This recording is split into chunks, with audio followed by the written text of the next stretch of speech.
Shalom.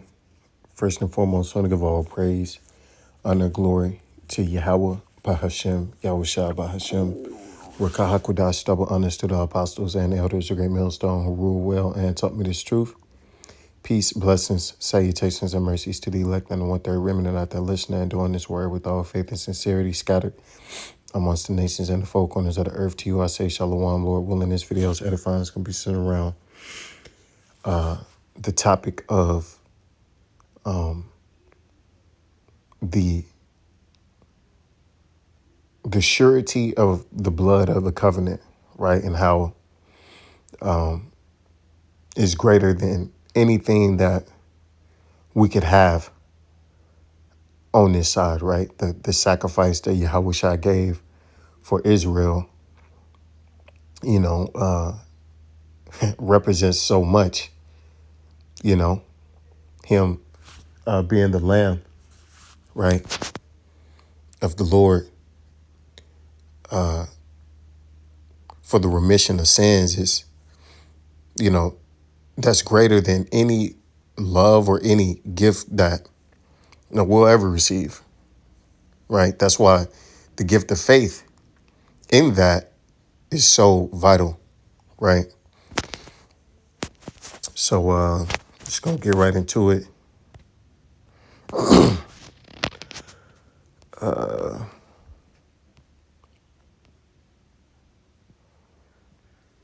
This is Exodus 24:8.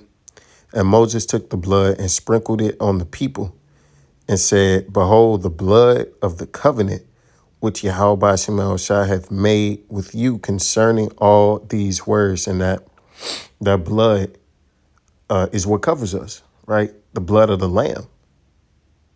All right. And, we were given a law, okay, which we failed to keep. But the Lord gave us the blood also, which covers the law, right? Which is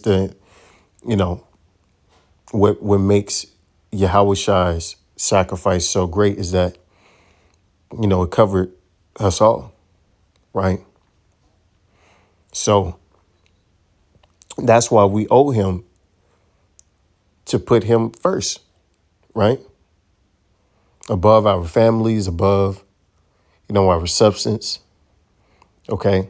Above all that we have on this side, because he gave his life for us to inherit the world to come, right? That old saying, blood is thicker than water. Well, the real saying is the blood of the covenant is thicker than the water of the womb, right? Because that blood of the covenant is forever. Unlike, the water in the womb, as the Lord said, right? A woman to forget, right? This is Isaiah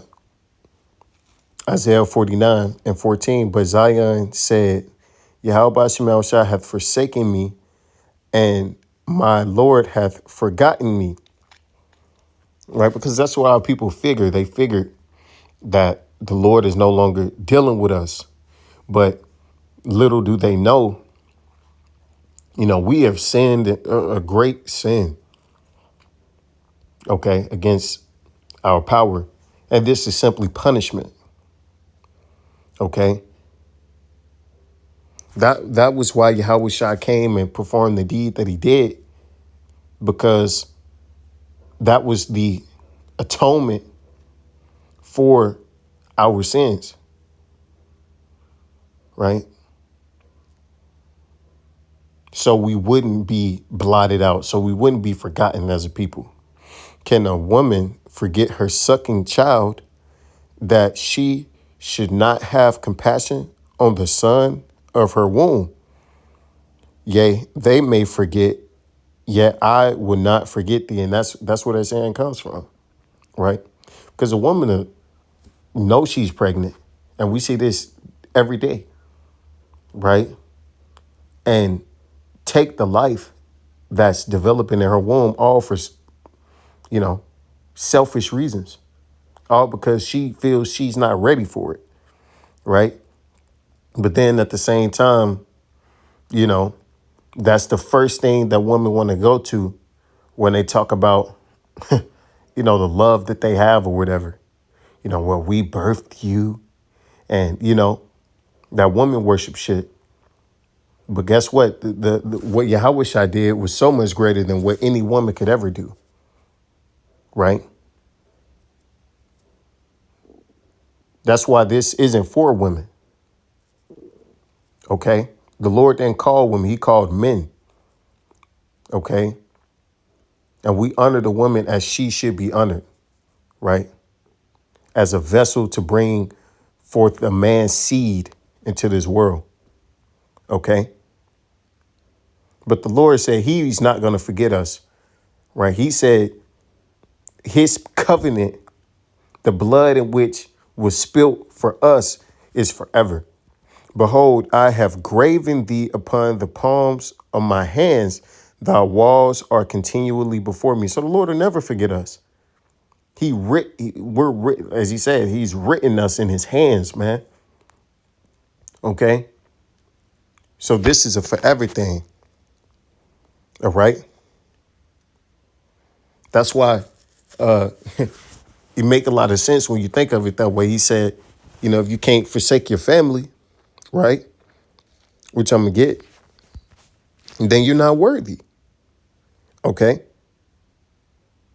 This is Luke 14:26. If any man come to me and hate not his father and mother and wife and children and brethren and sisters, yea, and his own life also, he cannot be my disciple. Right? Because those are all things that are temporal. Your life is temporal. Your mother, your father, temporal. Okay. Your children, your brothers, your sisters, these are all things that the Lord gave you. Okay. But that covenant, and these are things that can all die, but that covenant won't. Okay. The deed of Yahweh Shah won't. Okay. And that blood covers them as well.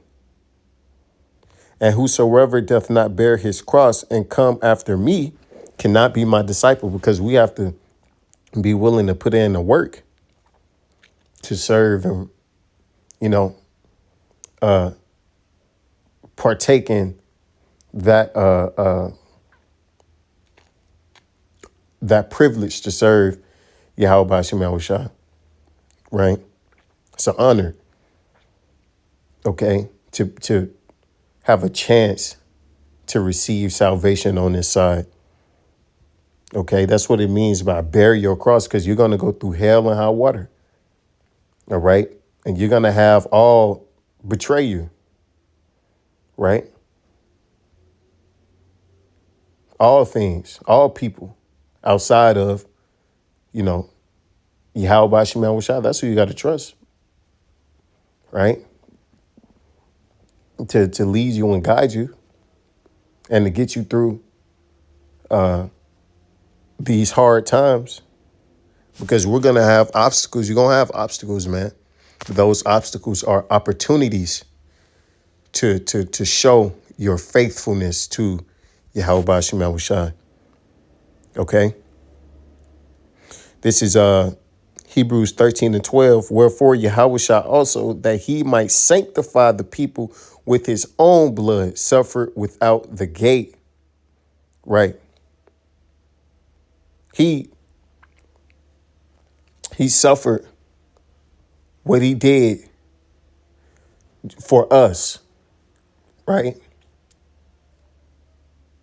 He had it all. Yahweh came on this earth. He had all the wisdom, all the knowledge, all the understanding. He had spiritual powers, but he broke bread with us, right? The disciples, right? If you think about it, he didn't have to do it. I mean, he had to do it because it was written, but imagine if he didn't, we'd all be fucked, right? But he chose to. That was the most selfless act that anyone could have ever done. Okay. And, hey, we should be grateful, okay? Because nothing's going to come between that. It's an everlasting covenant forever and ever and ever and ever, right? This is Psalms 105:8. He hath remembered his covenant forever, the word which he commanded to 1,000 generations. See, that covenant was a promise, and he doesn't go back on his word. And he sent Yahushua to pretty much put a stamp on that, right? To submit that, okay? A blood covenant, a blood oath, right? You cannot go back on that. Which covenant he made with Abraham and his oath unto Isaac, and confirmed the same unto Jacob for a law, right? And that's what the law represents. The covenant of Yahweh Shema Shai, right? And Israel for an everlasting covenant. See, so it's forever. Nothing can disannul that. Okay, but let you piss off your family member. Okay, see how quick they turn on you, and that's what a lot of Jake, they fall out over shit like that, man. Over the satisfaction of their woman, or over them losing their family members or whatever, right? Not understanding that, what the Lord did is on a whole nother level, man. It's forever. Okay. Hey, the blood of the covenant is thicker than water of the womb. Okay. This is Philippians 3:7. But what things were gained to me, those I counted loss for Yahushua. Yea, doubtless, and I count all things but loss for the excellency of the knowledge of Yahushua, my Lord, for whom I have suffered the loss of all things, and do count them but dung, that I may win Yahushua. Right. So we count all that you can obtain, all the things in which, those esteem on this side is something to be proud of. And, the goals that people achieve in this life, like marriage and buying a house and starting a family and, a 401k and pension and all this other bullshit, right? We count that all as dung, okay? Niggas want to be idols and shit. But why? When this place is going to be destroyed, we know the end of this place, okay? We know what's going to happen. But, the the satisfaction of Yahushua when he looks at us, right? When he makes his return, okay? The pleasing of Yahweh Shema Shai means much more, okay? So that's what we in it for. So without the give all praise and the glory to Yahweh Shema Shai, Ba'ashem B'Kakwadash, Wa Abba Ball, and DTA, DTN.